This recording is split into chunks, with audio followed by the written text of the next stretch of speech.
我就给他咬。我会自己设定一个密室，就是你可以咬我，我可以发病，但是我不要出去咬别人。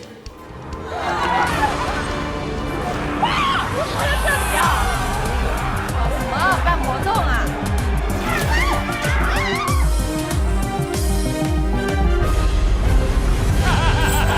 你爸哦，让你开发会。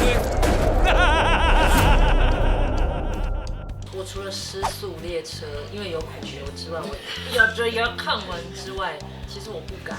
我真的哦就是鬼片我不敢看，然后活尸片只要有那种很惊悚，不然会让你就是肾脏很痛的那种片，我就不太敢。是哦，就是除非真的是迫不得已，有一群人，然后我可以只露出一个眼睛那个状态之下，我才能看。就我以前家住在等一个人咖啡的那个拍摄的地方附近，他们那时候天天风雨很晚，对不起洒水，然后就反正重点就是那时候我就后来就是去那间咖啡店，因为它会有营业嘛，然后我就每次都会坐在雅妍的那个海报前面，然后他就是我就一直对雅妍印象很深刻，而且我有看那部片，那个其实我很喜欢那个短发的造型，对对对。然后，所以当我第一次遇到雅妍的时候，我们那时候要求女主角需要长得正，然后需要有气质，但是最重要的是还有杀气。然后雅妍完全符合这个气质，我只是希望她头发可以剪短而已。是真的第一次被剧本吸引，因为还没有见到人嘛，就是我只是看到文字的剧本，其实我很喜欢。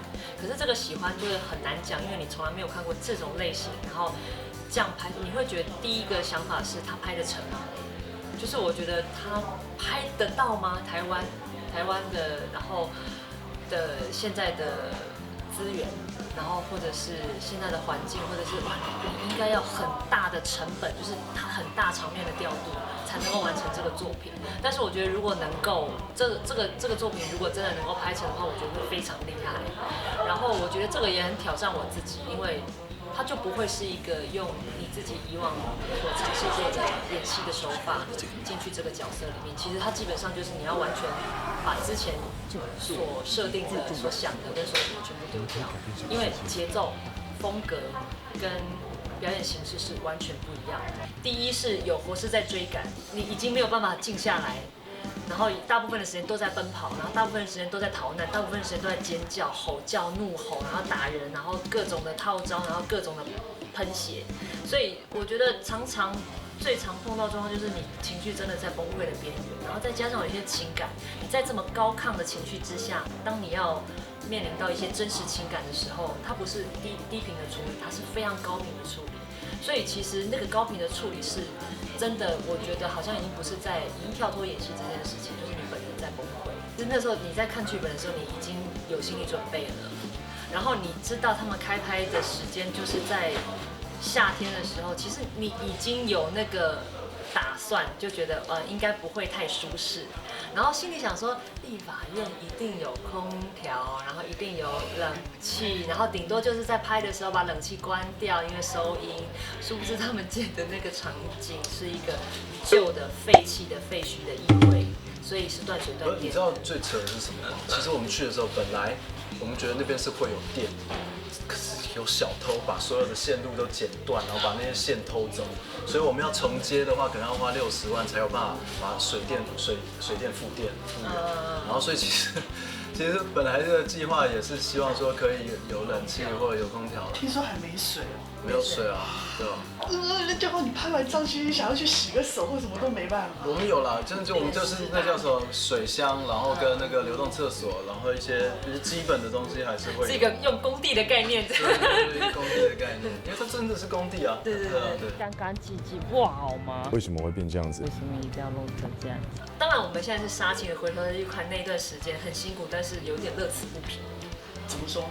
就是因为它是一个这辈子你不会再有，我觉得啦，至少短期之内我这辈子不会再有的体验。我也是。我觉得每一个演员都在一个被逼宫的状态，都是在一个某种程度的高点是我们的原点，然后再往上堆，所以那个是情绪跟体力上的完全耗尽的一个状态。可是我觉得那是一件很爽的事，如果喜欢看爽片的人，看我们这个电影一定会觉得太过瘾。我就给它咬。我会自己设定一个密室，就是你可以咬我，我可以发病，但是我不要出去咬别人，这是我自己的牺什么意思？牲方式。你就说你的意思就是说把自己关起来，对不对？对，把自我隔离这样。对对对。真的假？这么消极？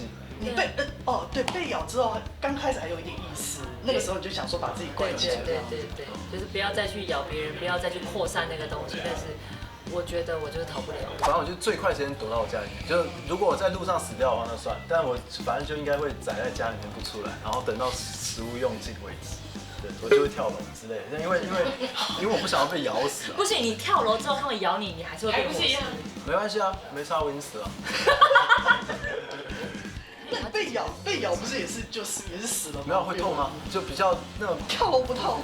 跳楼会你瞬间的痛，然后结束，马上就死很快，爽快一点。那被咬的话，你根本不能保证它一定咬到。下面应该都是活尸。居然想到跳楼。对，在你已经结束掉，还没掉下去的时候，他已经好。绝对会压死1-2只。